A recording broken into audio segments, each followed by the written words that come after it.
स्वागत है। आप सब कैसे हैं? मैं आशा करती हूँ आप सब स्वस्थ होंगे, मस्त होंगे, अपने अपने के काम में व्यस्त होंगे। मैं भी अच्छी हूँ। मैं आज एक ऐसा तीजा के गीत सुनाने जा रहे हैं। गीत आप लोग पूरा सुने और कैसे लगेगा कमेंट में जरूर बताएं।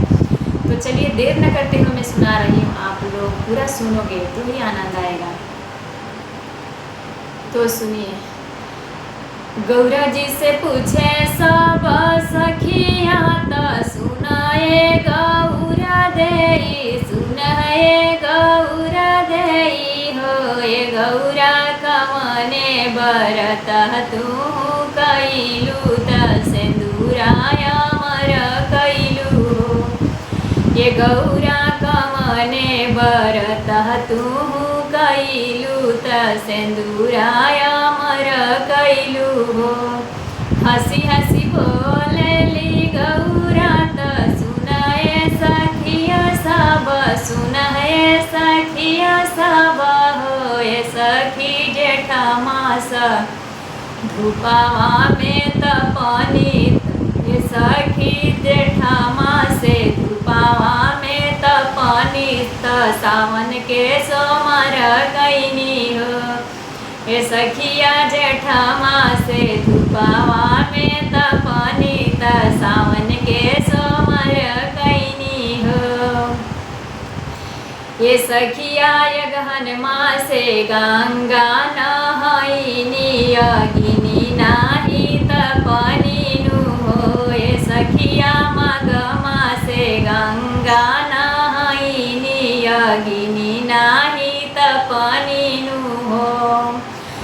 पहिले पहिले तीज कैनी विधि विधान से हो। पहिले पहिले तीज कैनी अरे विधि विधान कैनी हो। ये सखिया रात भर शिव के भजन कैनी, शिव परसन भैनी हो।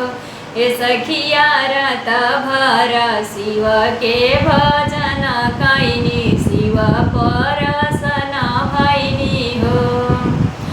मांग हुए गौरा मांग कवन बर मंगबू, कवन बर मंगबू नु हो। ये गौरा जो तोरा हृदय समासु हे हो बरवा दे बाऊ, हे हो बरवा दे बनू हो।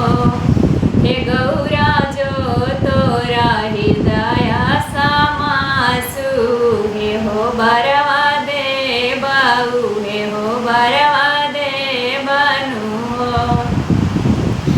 रौरे से शिवाजी हो मांगिले, रौरे के चाहिले, रौरे के चाहिले हो। ये शिवाजी रौरे साथे जिंदगी बिताइले, सब सुख पाइले हो।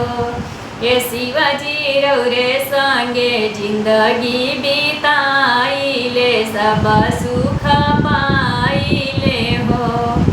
शिवजी से भइले बियाहवा त मन चाह पर मिलल, मन चाहे पर मिलल हो। ये सखिया, ये सखिया तना बरत तप कैनी त भोले जी के पवनी अरे सिंदूराया मर कैनी हो।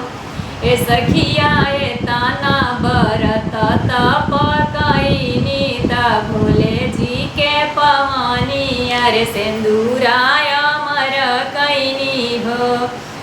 तो ये प्यारा सा छोटा सा तीजा के गीत आप लोग को कैसा लगा कमेंट में ज़रूर बताएं। और मैं मिलती हूँ एक दूसरे वीडियो में नए गीत के साथ। तब तक के लिए ओम नमः शिवाय।